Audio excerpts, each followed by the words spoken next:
everybody.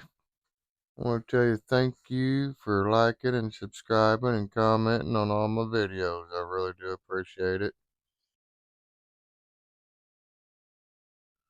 So, do me a favor. Go get all your stuff ready, your soda, popcorn, snacks, and what have you. Go use the bathroom, because we're fixing to get this party started.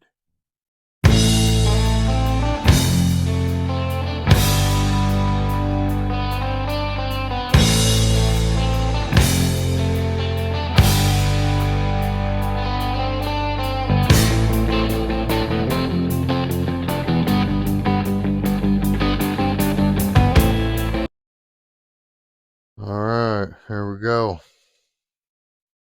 This story is about a game warden at Bunch Hollow. Now, I'm not sure what was wrong with this guy,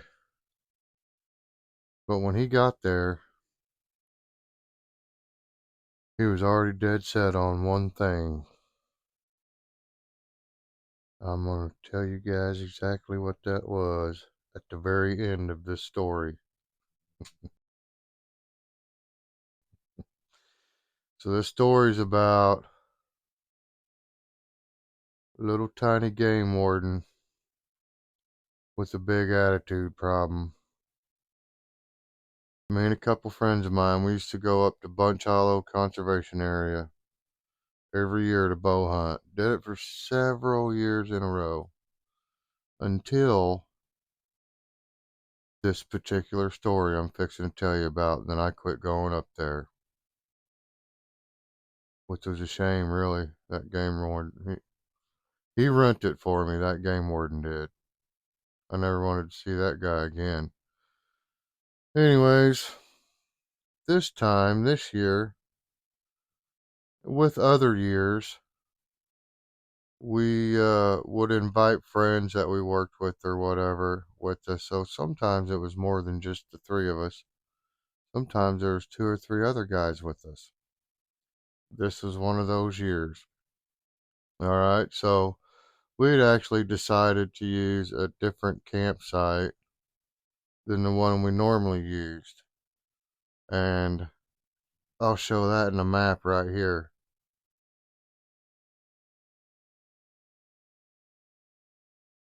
All right, so we went to the new campsite. We had actually never been there, so when we invited these guys to go with us, we decided to use this campsite because it was bigger, okay? And it was a campsite that not very many people camped at, okay? Whatever. We looked at it and decided that that's where we'd camp.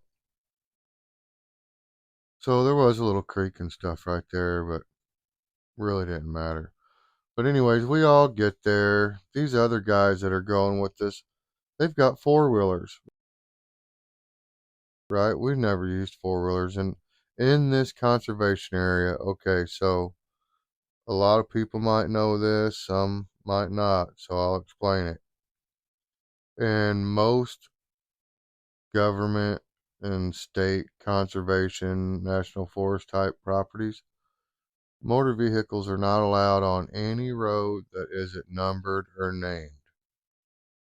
So, in other words, if it's not a designated dirt road or something that's maintained by the county or whatever, you can't go on it. So, force not with your car or your truck or your four wheeler or your dirt bike. It's foot travel only.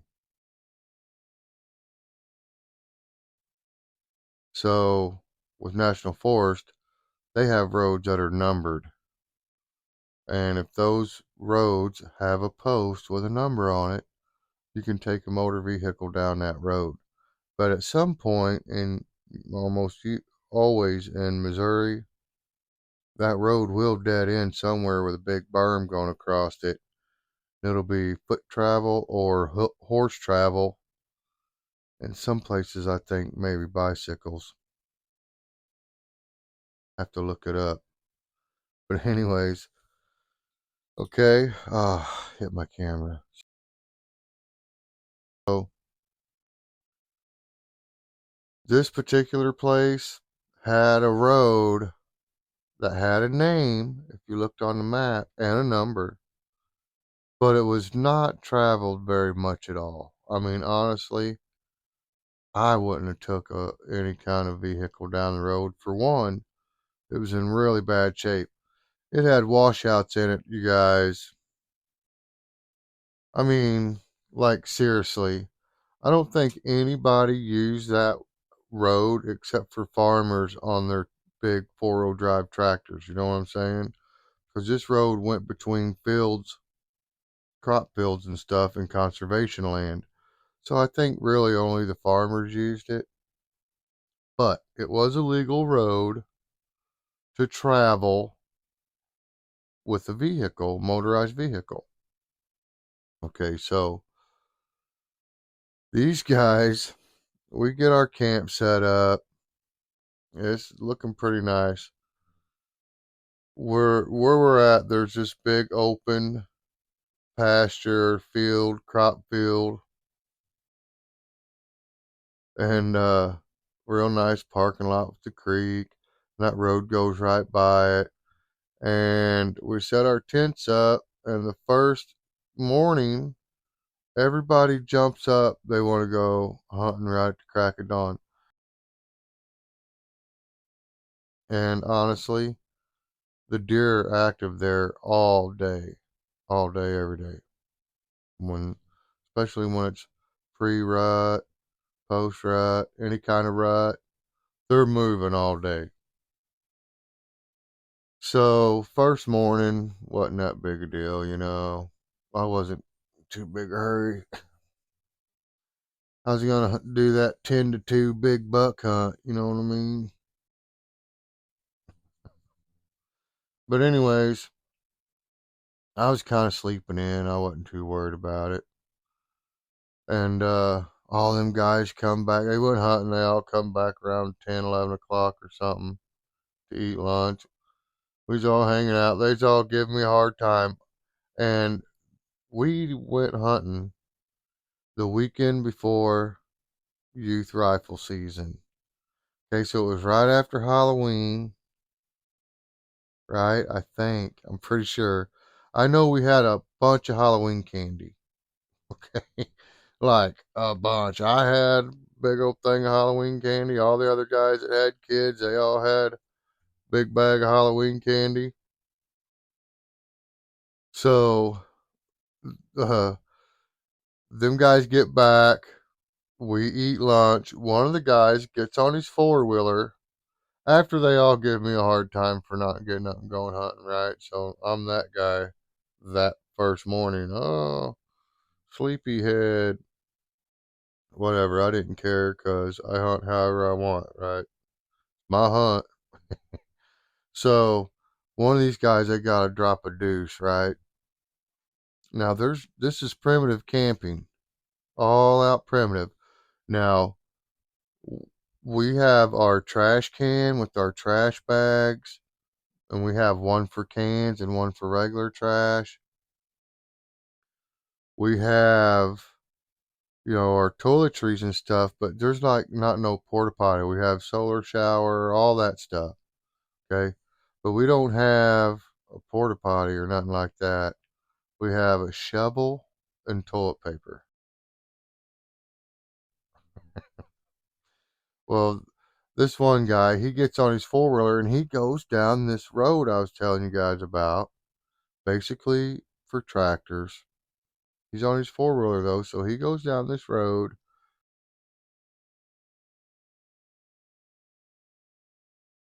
We don't know how far he went. We don't know what he did, right? I mean, no one was going with this guy to hold his hand, drop a deuce. You know what I'm saying? He's on his own, man. You know, for real. So nobody's even thinking about it. Who cares? He comes back later, whatever. So he's telling us about how he's seen some buck rubs on this road and we should all walk up there and check it out and yada, yada, yada, right? We're like, no. No, you just went up there and dropped a deuce. You know what I mean? That's a booby trap. You're trying to get us to walk up there, so we got to smell your dookie. He's like, no, that ain't what it is. We're like, no, we ain't falling for it. Whatever. Anyways, we fell for it. We all ended up getting up and going up and looking at these buck rubs. Okay, so I understand why this guy thought they were buck rubs. They did kind of look like buck rubs, except the trees were like at a 45, right? So it was real obvious that somebody had been running these over with their tractor.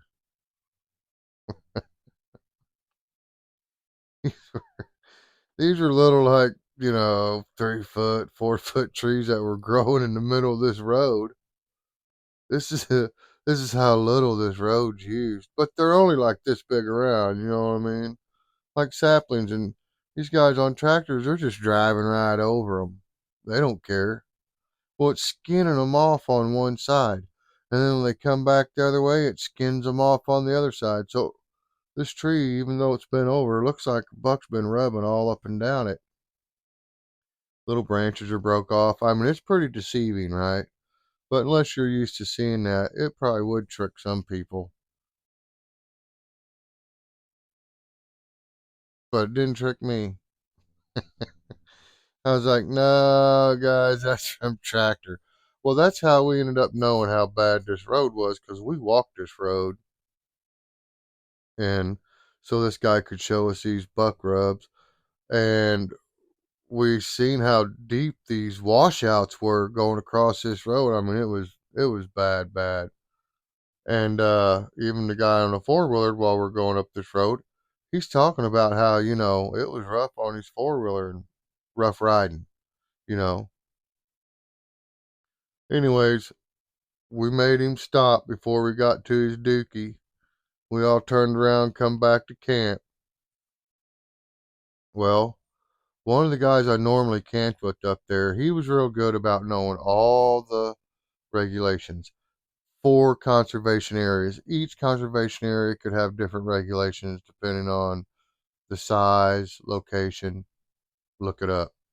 So he knew there at Bunch Hollow that they were really strict about anybody driving off of one of those roads, right? And they are, because this area had a lot of crop fields in it, okay?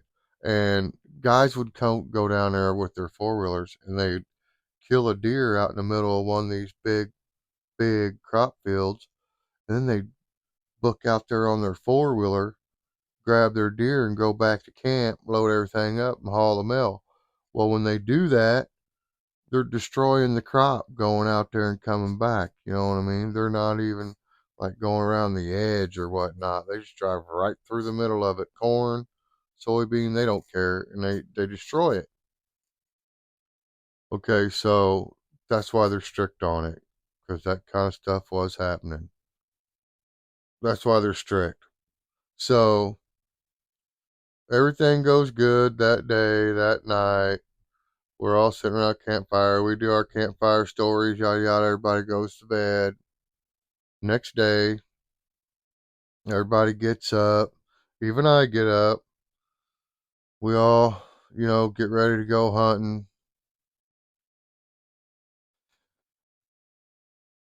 You guys aren't going to believe this, but I'm serious. I'm not making this up. So, like I said, this hunting area was extremely packed full of deer. Okay, our camp is right by. I think soybean was in that field this year, but had already been cut, right? So it was all cut down. So the deer was in this field all evening. That evening, we're all sitting there in camp, cutting up, making jokes, and the whole time before dark, I'm watching deer out in that field eating the soybeans that were left.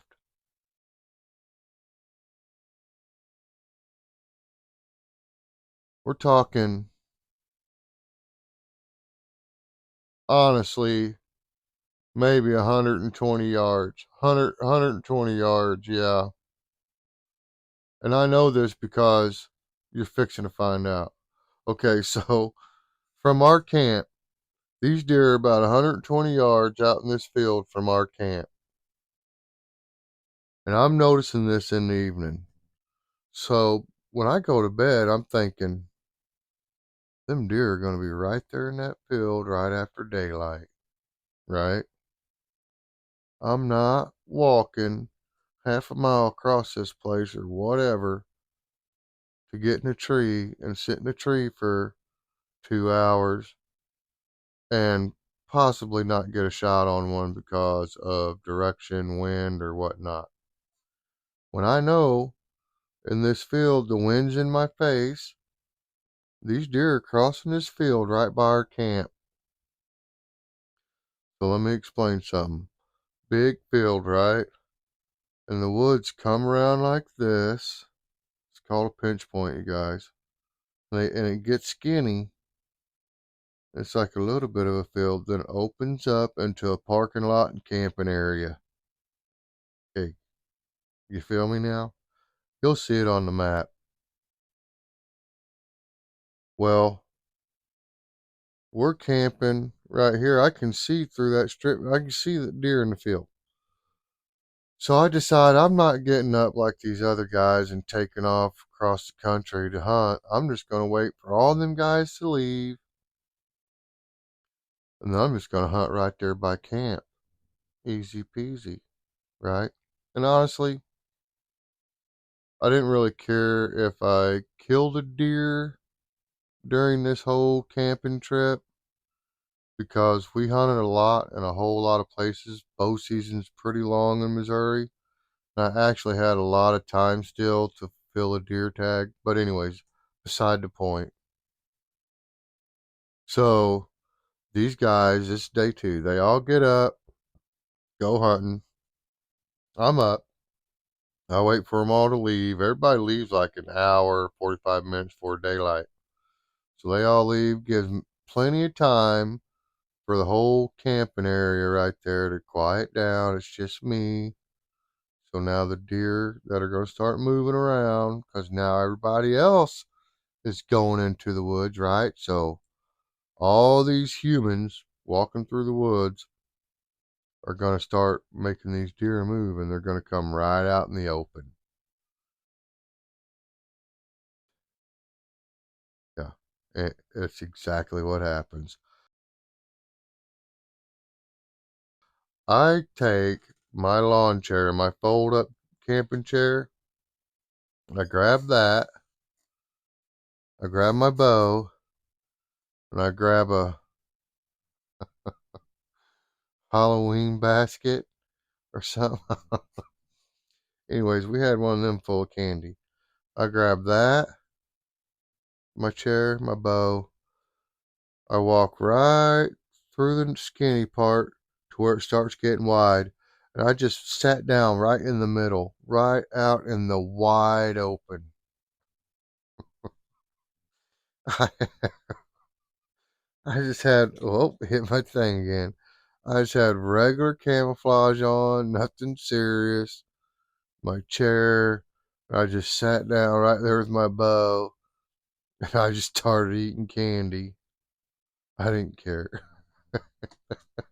I'm sitting there eating candy and it don't take long. I mean, I think I might have been sitting there 10 minutes maybe 15, maybe 15. I'll say 15 just to try to keep it a little more honest. But either way, deer just started does. I didn't see any bucks.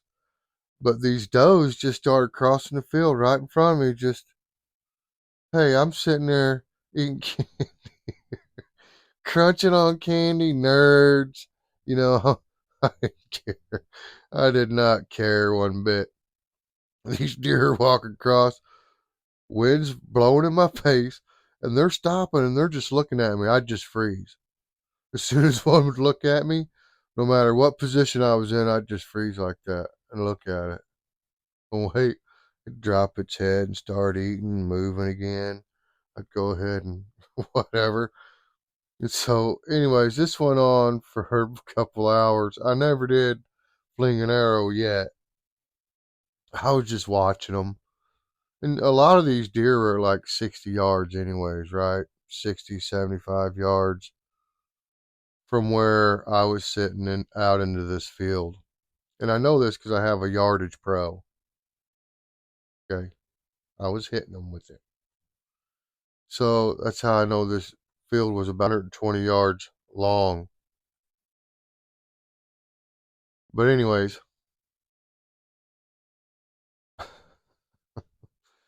we, I sit there, I'm eating candy, deer are going by. It's like deer highway out in front of me. They're crossing the field both directions. You know, I never get winded.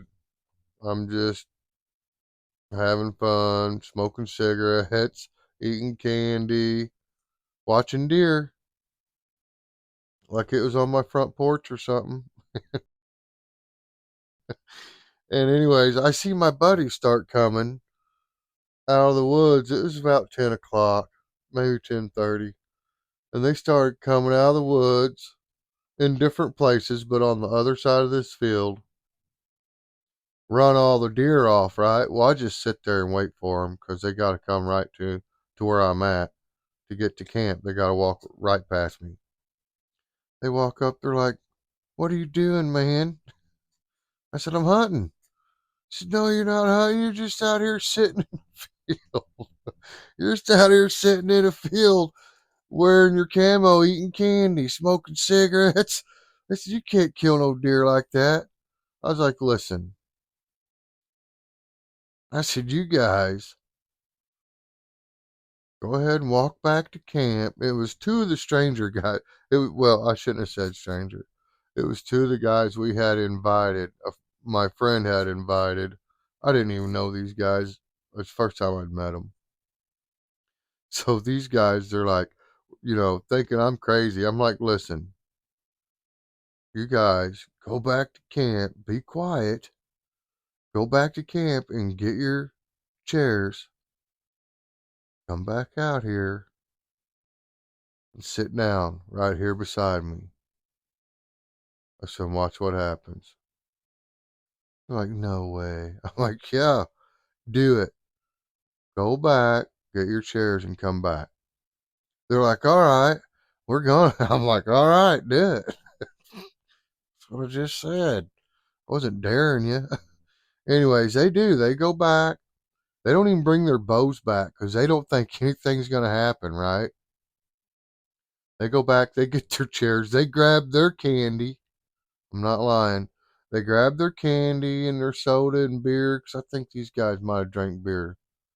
But anyways, these guys grab their refreshments and their chairs and candy and they come back and they sit down. I'm just sitting there waiting.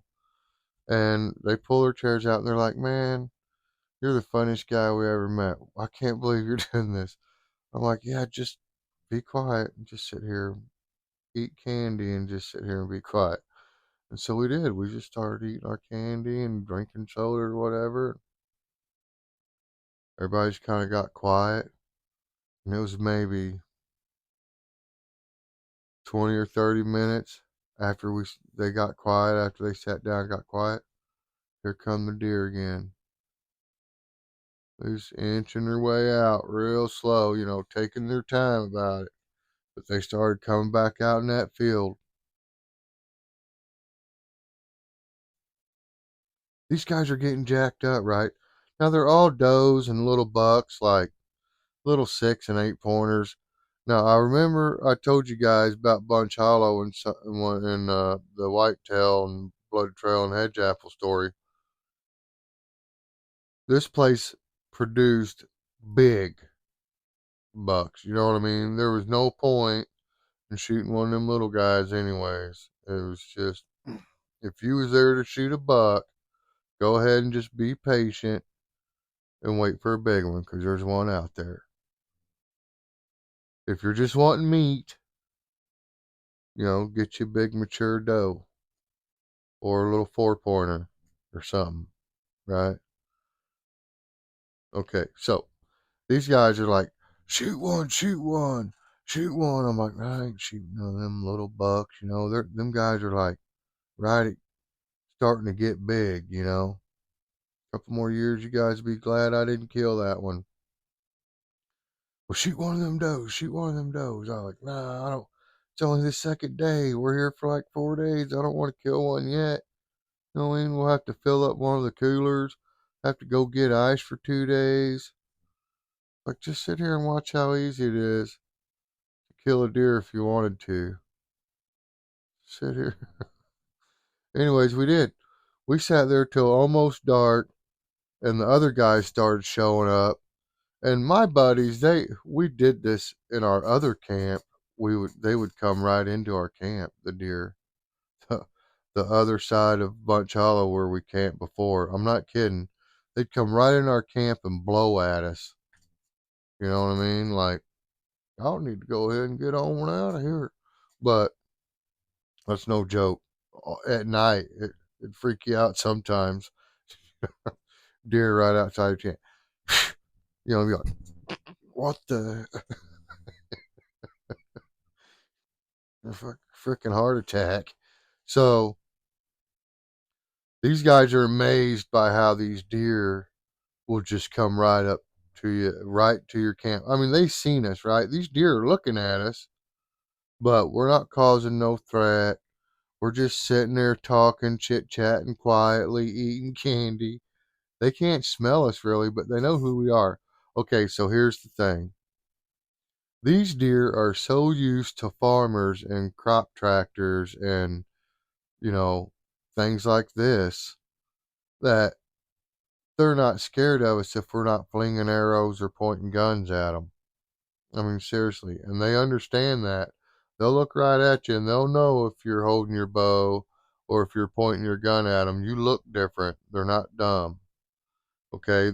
They'll act different when you do something like that. If you're just sitting in a chair not looking like a threat, eating candy and not being smelled, well, you're not going to make them nervous, right? It's a true story. Happens in yards every evening all across the country. So day two, night comes around. We all make jokes about the whole sitting in the field hunting gig, right? Now it's day three. And honestly, I wasn't going to kill anything until the fourth day, the day that we leave, because it really was easy to harvest a deer if I wanted to at any point. So day three pops up, morning pops up again.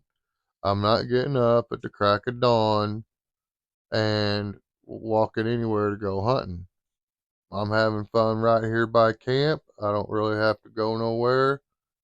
I'm right here at camp. So these guys, they all get diddied up and get their camo on and they all take off. No biggie.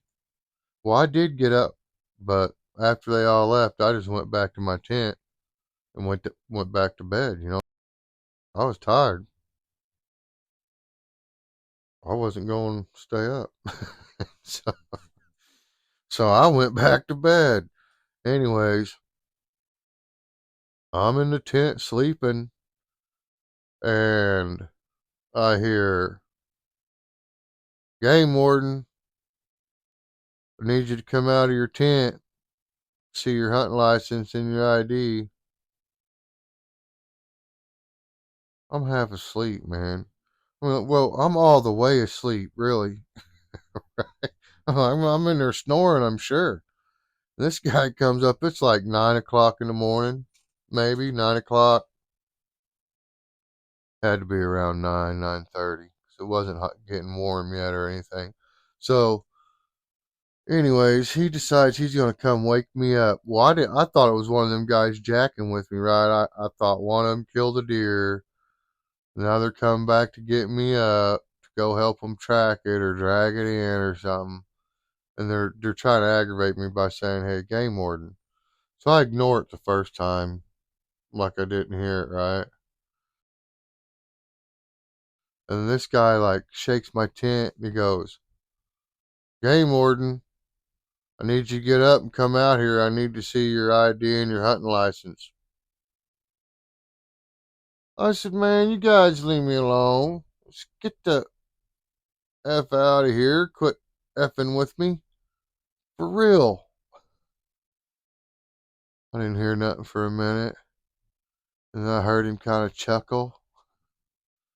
He kind of laughs. He goes, "Sir, I really am the game warden. And I really do need you to get up and come outside with your hunting license and your ID." Man, I opened my eyes. I was like, I look out, and my screen's open. The door's open, but the screen, I can see right through the screen. And it's a game warden, all right. And it's a big game warden. So I'm like, oh, crap. So I jump up real quick and I'm just wearing one of them red union suits. You guys know what I'm talking about? Long sleeve, got the flap that drops down in the back.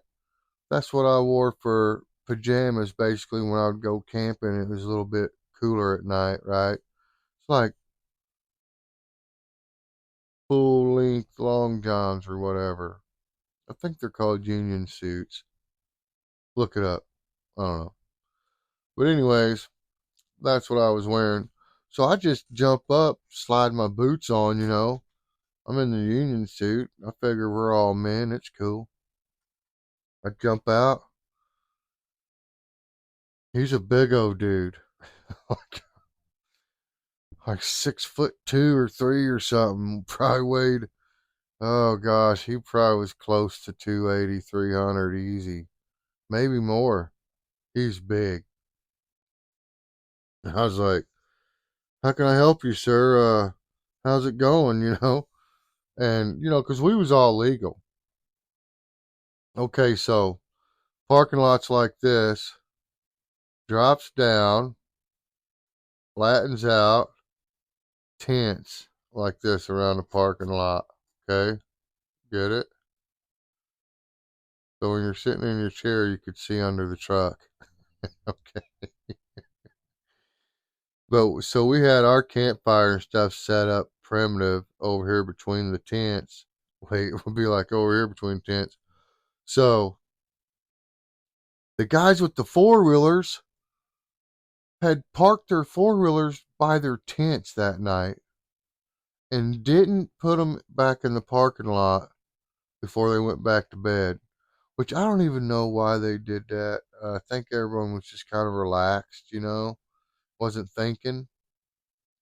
And anyways, game warden wanted to know about these four wheelers that was parked in the grass on conservation land instead of the designated parking area that was big and really nice parking area, guys. I mean, these guys shouldn't have done that, but it was everyone's fault because none of us thought about it really. Someone out of that many guys, someone should have been like, but didn't happen. So now they're all gone. There I am, all by myself. Giant game warden shows up, asks me about the four wheelers. I tell him, not mine. Uh, Guys that came with us, they're four wheelers. But if the keys are in them, I'll move them gladly.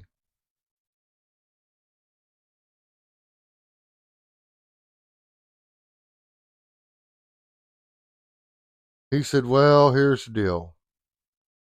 He said, "You can't start them and drive them off of that grass."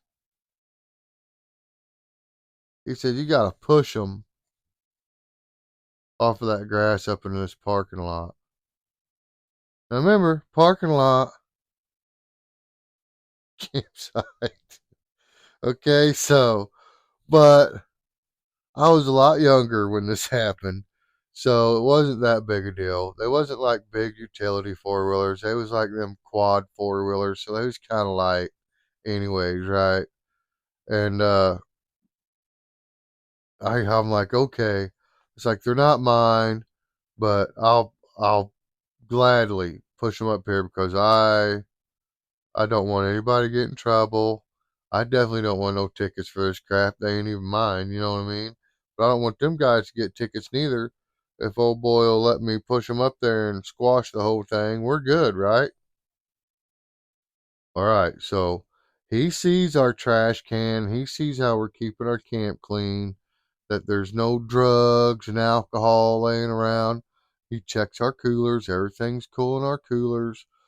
One of them guys had some beer, I think. I don't know. But me and my buddies' coolers, we all drank soda and had water. That was it.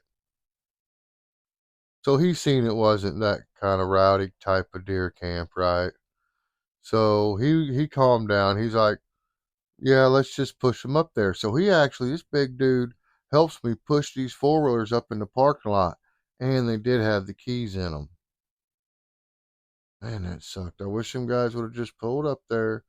Okay, so when he starts noticing how many guys are camping out there, even though I'm the only guy there, he ends up calling for backup while I'm going to start pushing these four wheelers. He calls for backup. Then he comes down. He helps me push them, right? But he had already called for backup. We get the four wheelers pushed up there.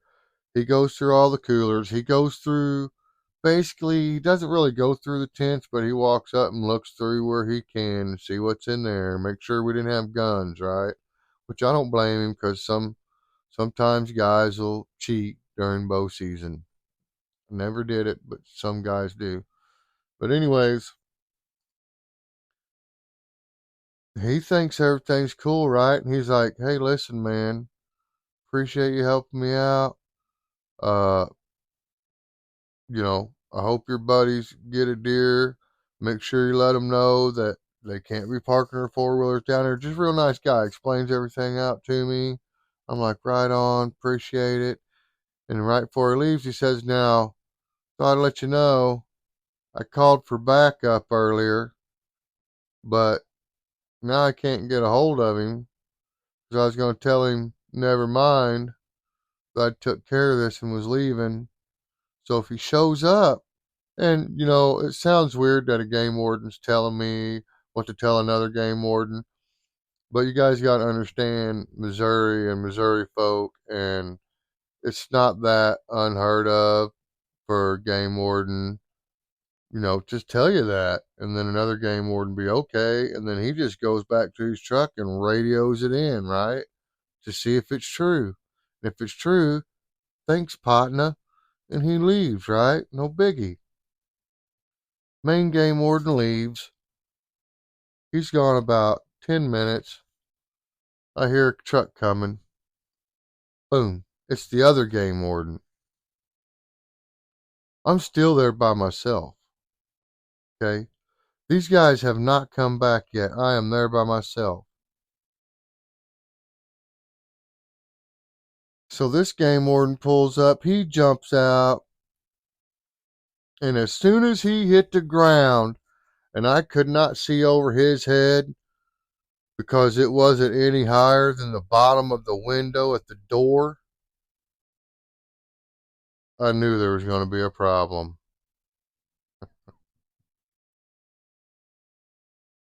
This guy was sawed off. I mean, bald headed. Got nothing against anybody bald headed. This guy was taking it personal. Okay. So he gets out of his truck. There I am standing there. Done dealt with this other game warden. He was cool. I thought everything was clear. This guy jumps out. He comes over to me. I tell him, "Hey, your partner said he's been trying to get a hold of you, let you know everything was good here to radio him when you got here, for you to radio him." So he goes back to his truck. He radios him. And then he comes back. He goes, "So, can I see your ID and your hunting license?" I was like, "I already did all that with the guy that just left. He just said everything was cool. We was good." that I was supposed to tell you. You're supposed to radio him. I said, you radioed him, right? And he's like, yeah, I got a hold of him, but that's beside the point. He said, I want to see your ID and your hunting license.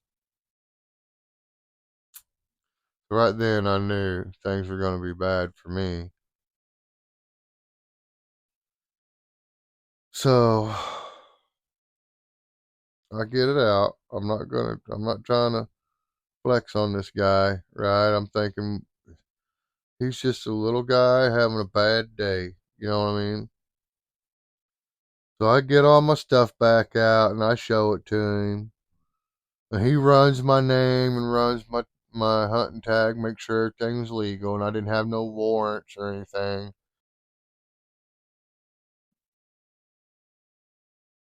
Anyways, then he's like, are them your four wheelers? I said, no, them are not my four wheelers. Them four wheelers belong to the guys that came down here hunting with us. They're hunting. I'm the only one stayed in the camp, and I'm wishing I wouldn't have. You know what I mean? He's like, well, they're not your four wheelers. One of them four wheelers isn't yours. I believe one of them four wheelers is yours. Start calling me a liar about the four wheelers, right? I'm like, dude, they're not mine. I said, go over and pull the VIN numbers and run the VIN numbers. It's not going to match my ID. Well, you could have bought one of them. That just because it's not registered in your name doesn't mean it's not yours. I was like, man, I'm telling you, they're not mine. They're neither one of them's mine. There's my tent. You can go look through my tent. I'm not doing anything illegal. Alls I did was not go hunting with my buddies when I think I should have. He's like, well, I think I'll run the numbers on them. I was like, good, go ahead. So he goes over there, no kidding, and he's got his little flashlight, you know, and his pen and his little tablet, and he finds the VIN numbers, he writes them down. Well, then he starts inspecting the four wheelers, right? He's looking all up under them and looking at what kind of dirt's in the tire, and walked over and pulled a little twig off the front. I mean, this guy was going overboard, man. I'm not kidding. He was trying to say he could tell that this twig was broken 2 days ago, but this twig was broken yesterday, and where it came from, exactly what time it was broke off, what the moon phase was when it happened. This, this guy went all out, right? And it's just me, man.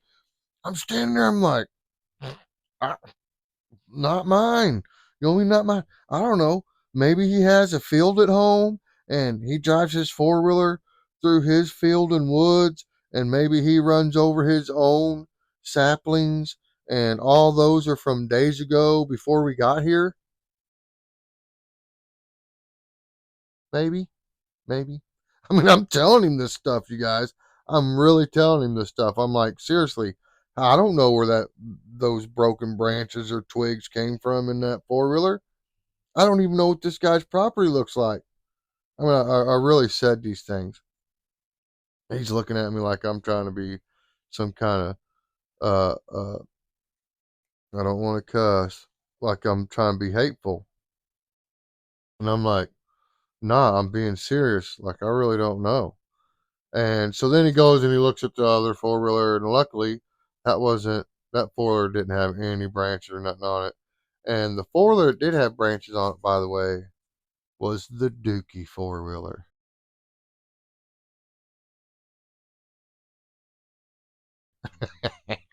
That was the four wheeler that the guy used to go take a Dookie on.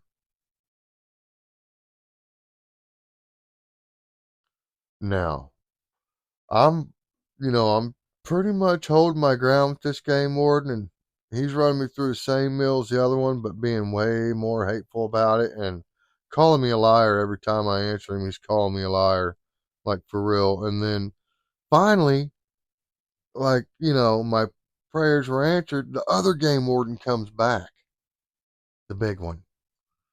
Like, oh man, maybe this guy will be able to calm this guy down and get him out of here. You know what I mean? Jeez. Now remember, this game warden showed up around 9:30 and woke me up. Okay.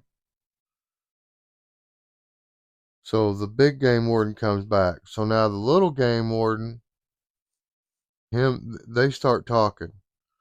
The little game warden convinces the big game warden somehow that I'm lying about something and I'm hiding, trying to hide something. I'm hiding something. Like literally thinks I have a cooler or something with illegal meat in it hidden out in the woods, or like, like we're up to something criminal. He just knows we're up to something criminal. I got tattoos, long hair. I'm way bigger than him, probably everywhere.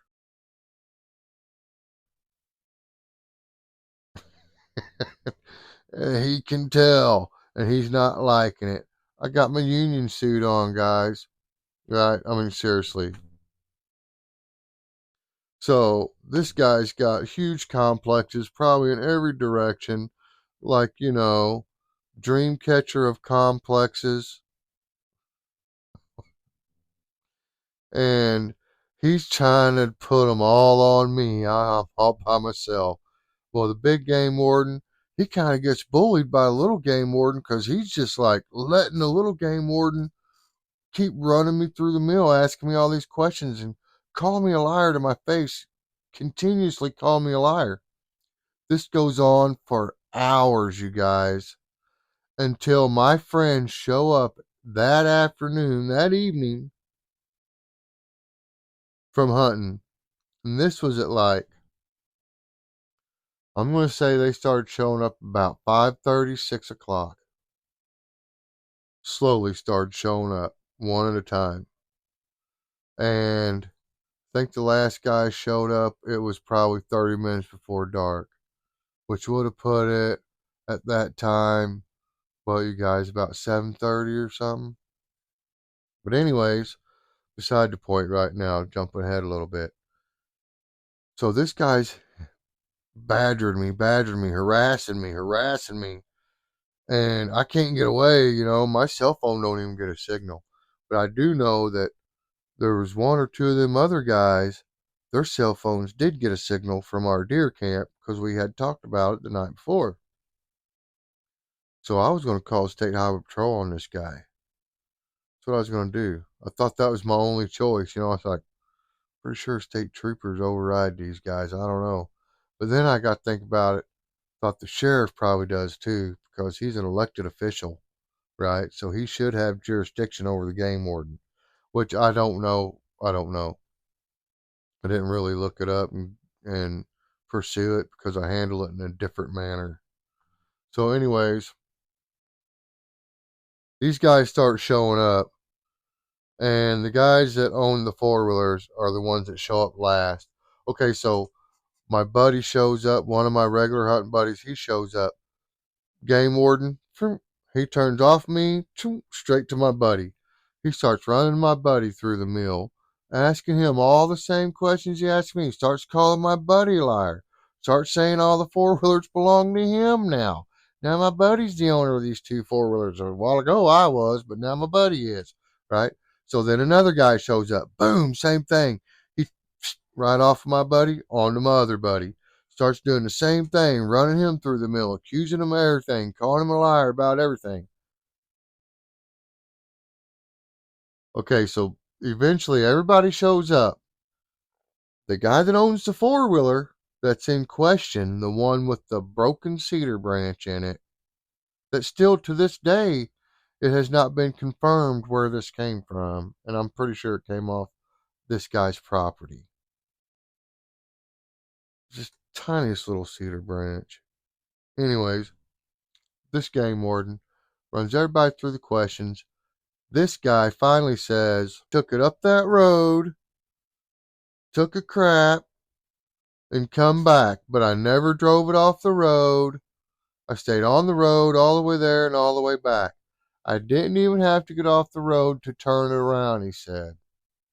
And as soon as he said that, You could see it, man. That old game warden's eyes bugged out. And right then, he thought he had us. He thought for sure now he's going to be able to catch us. Lying. All of us rode the four-wheeler at the same time, off-road, breaking laws, and just pooping all over the place, right? That's what this guy's trying to say. Little bitty guy. Anyways, nothing against little guys. I know some little guys out there put it on you real quick and make it hurt. You know what I mean? Put stuff on you Ajax can't get off. Don't think a little guy can't put it on you, because he can. Anyways, this guy though I wasn't worried about.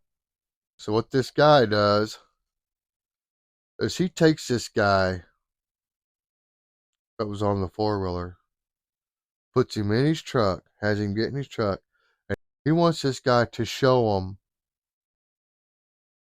where he drove this four-wheeler and took a crap. And he's going to examine the road and make sure that he didn't pull off the road and break a branch. Old boy's like, okay, let's go. Jumps in his truck. They go up this road, and you can hear his truck. Boom, bang, boom. I mean, this truck, well, after he leaves, I look at the big game warden. I'm like, what's going on, man?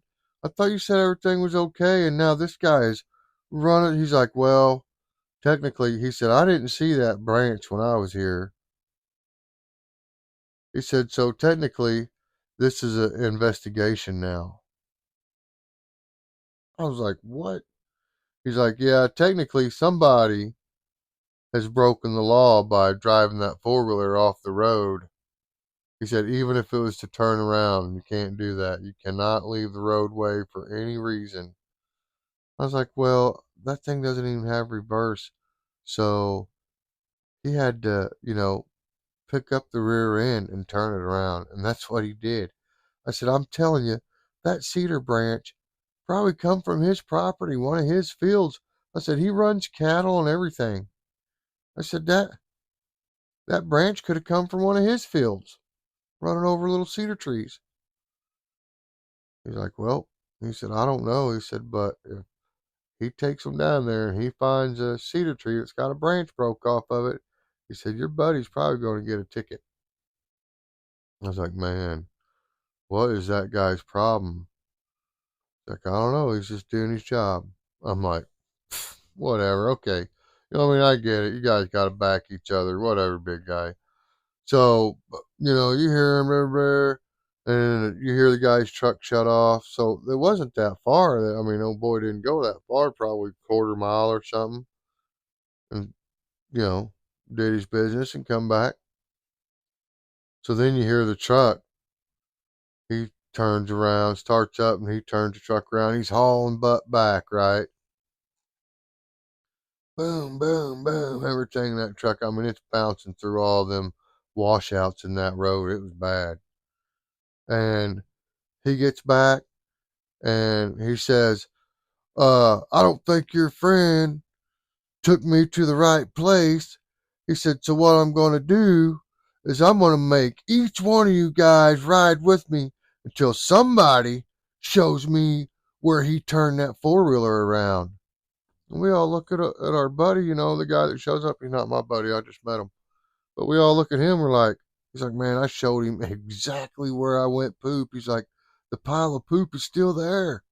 He's like, I showed it to him. I showed him where my four-wheeler was parked. He said, you can see the tracks on the road. He said, and you can see where it never left the road. He said, I told him I picked it up and turned it around, the rear end. He said, you don't believe me. I said, are you kidding me? We're talking, you know what I mean? He's like, come on. Anyways, this story will be really long if I tell you about every single person's trip with this game warden. He made every single one of us ride in his truck with him down this road and try to tell him where this guy took a crap and turned that four-wheeler around, and nobody even knew where he had took a crap at. And that made the game warden even madder because he just knew that we all held hands like him and his girlfriends when they go to the bathroom with our buddy when he went to poopy in the woods, that we all had to go with them. I mean, this game warden really believed that we were all there at the poop pile, that we all went to the poop pile.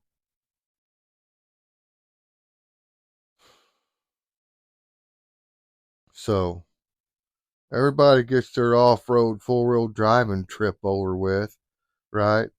When I went on this trip, he was going so fast and hitting them ruts so hard, washouts, not ruts, washouts, so hard that his steel clipboard thing that he had on his dash come off his dash and it actually hit me in the knee and cut my knee. Made me bleed, cut my knee. And I said something to him. I was like, "What are you trying to prove, man?" When we was in his truck. "What are you trying to prove?" "I didn't go up here. I don't know where the poop pile is or nothing." I said, "Now I've been assaulted. Now I have been hurt in your vehicle because you're trying to make me show you something I don't even know where it exists. I don't even know where it's at. And you're trying to make me tell you something that I don't know. And you're calling me a liar. You're disrespecting me. You're disrespecting my friends. You're keeping us up all night. This is ridiculous." I said, "I want you to take me back to the camp right now. I've had enough of this, dude." I said, "I want to talk to your boss. You need to call a superior down here right now. When we get back, I want to talk to one of your bosses." He's telling me, "You can't tell me what to do. I am the boss." Remember, running his mouth over there, only about that tall, you know what I mean? Looking through the steering wheel and the dashboard. For real. So, anyways, we get back. I get out of the truck. I tell his partner, I was like, "Hey, man, this guy's unhinged. I'm fixing to call the state troopers or the sheriff's department on this guy for assault and harassment and anything else I can come up with." I said, "This guy is going to jail." I said, "His clipboard come off his dashboard. Look at my leg." I said, "It's all cut open. He tore my freaking union suit." I said, "This is ridiculous." I said, "You guys have had me out here all day." And it was, guys. It had been all day. It is after dark. By the time he run everybody up that road, and I was last, and got back, it was like 10 o'clock. Maybe later. It could have been later than that. But now I have had it. I'm fed up. So now I know these guys, one of these guys can get a cell phone signal. And I do have an attorney. I've brought him up already. So now I'm mad though. And I get in this little frickin' game warden's face and I tell him exactly how I think he's treating us. He's harassing us. He's assaulted us. He's being a bully. Everything he's doing is wrong. And I'm telling him. Now, this is a video on YouTube, and I can't say what I was saying to this guy, you guys. I cannot be completely honest with that. But he was threatened by lawsuits, bodily harm, and anything else that popped out of my mouth. I threatened this guy. And I can't say I was nose to nose with them, but I was like chin to forehead, right? I was like, ugh. I was up on him, man. And I had already give up. I had already decided I was going to jail or this guy was getting fired. I don't care. I'm done with this. He has taken it too far. So, anyways, I get done saying this now. I'm like, "I want your badge number, your name." And he's like not wanting to give it to me, right? He doesn't want to tell me his badge number and name and all this. So finally, I look at one of these guys and I said, "Hey, which one of you guys has a cell phone signal?" One of the guys was the new guy. "I do." I said, "Can I use your phone?" He said, "You bet." And the phone game warden said, who you calling? I said, I'm calling my lawyer. And as soon as I get off the phone with my lawyer, I'm calling the highway patrol and the sheriff's department. I said, I got a feeling that's what my lawyer's going to tell me to do. Anyways, is to call another law enforcement agency down here to get you out away from me before I go to jail. What's that mean? I said, you know exactly what it means. I said, you need to get out of here or I'm calling my lawyer. I don't care who you call. Go ahead and call your lawyer. I said, all right. I grabbed dude's phone. I had to get my phone, get my lawyer's phone number out of it. I turn my phone on. I type in my lawyer's phone number. Boom. I call him. It's ringing. This game warden says, who you calling? I said, I told you I was calling my lawyer. I said, it's ringing. I'm calling my lawyer. My lawyer's in bed, right? But his answering machine comes on. And the game warden can hear, hello, this is so and so with such and such law firm and blah, blah, blah. Well, before my lawyer says leave a message, I start talking. I'm like, oh, hey, man, I didn't mean to wake you up, but I got a situation here and I'm not sure what to do. I figured I'd call you and you'd tell me who I needed to call to take care of this problem. I said, but there's a game warden down here. He's had me hemmed up for like 5, 6 hours, I don't know, maybe longer, trying to accuse me of owning a four-wheeler. Now he's found out that I don't own the four-wheeler. He's trying to accuse me of riding the four-wheeler up the road and taking a poop that my buddy here has already admitted to doing, but he didn't ride it off the road and he's harassing us. I said, he's made all of us go up this road. I said, when I went up the road with him, he was going so fast up this road and hitting these washouts so hard that his metal clipboard come flying off the dashboard, hit me in the knee. It's like, man, I don't know what to do. What should I do? I'm looking at this game warden, man. He's starting to get all of his stuff together. He's running around getting his stuff together. I'm looking right at him. I'm talking, you know what I mean? When I'm talking to my lawyer, I'm like, wait, wait. The big game warden, he's like, hey, man, this is my badge number. This is my name. He's trying to be cool, right? He don't want no part of this. He's wanting to make sure my lawyer hears him being cooperative and saying he ain't got no part of it. He was just there for backup, even though he was the first guy there. But see, once he left, it wasn't his deal no more. So then when the little game warden showed up, it became his deal. And then so when he come back, he was back up. But he wasn't harassing nobody really. He was just standing there and actually was trying to figure out why the little game warden was being so aggressive and occasionally tried to calm him down even. Right? And be like, it's okay. I don't think these guys really did this. That branch could have come from his property. This other game warden was trying to, you know, speak reason into this little game warden who had this attitude. So I'm on the phone with my lawyer, but I'm really not on the phone with my lawyer. Really, I'm just leaving a message on his answering machine. I think it beeped before I ever got everything said. I'm pretty sure his answering machine beeped off. I just kept rattling, talking. This little game warden, he's scampering around trying to get all of his stuff together.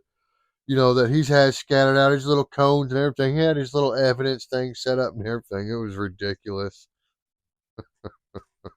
Trying to you know, keep us from interrupting any evidence he had. And then he walks up to me, he's like, Mr. So and so, like, I think I'm done here. This investigation's over. There's no proof that that branch came from off the road where I think he turned that four-wheeler around. He goes, I really still believe that it did. He said, but I can't prove it. He said, I really don't want to keep you guys up anymore. So I'm sorry for giving you such a hard time about it. I just take my job real serious, and I don't like people to lie to me. I said, I'm not lying to you. I never did lie to you. Never started out with a lie. I said, so I don't know, what the problem is. I said, but I'll never come back here again. Hit the road, Jack. And that's what he did. He left. Big game warden waited for the little game warden to leave. He come over and apologized to us. told us that he's gonna write a report and that he will mention in the report the way that guy treated us, and he was gonna take care of it as long as I didn't make a big deal out of it with my lawyer. And I believe the guy. I believe he did report that game warden for the way he mistreated all of us and accused every one of us got accused of the exact same one crime. There's no way that all of us could have done it at the same time. And yeah, he just didn't want to accept that he was wrong. Make sure you know all the regulations, the codes. Don't go out there blind trying to play dumb, because them guys ain't messing around. If you don't know it, they don't care. As far as you're concerned, they put the information out there, and if you don't want to go get it and learn it, they will happily write you a stack of tickets for every single thing they can catch you with. True story. So be careful, follow the law. Don't make ignorant mistakes and try to blame somebody else when you should have looked it up. Okay?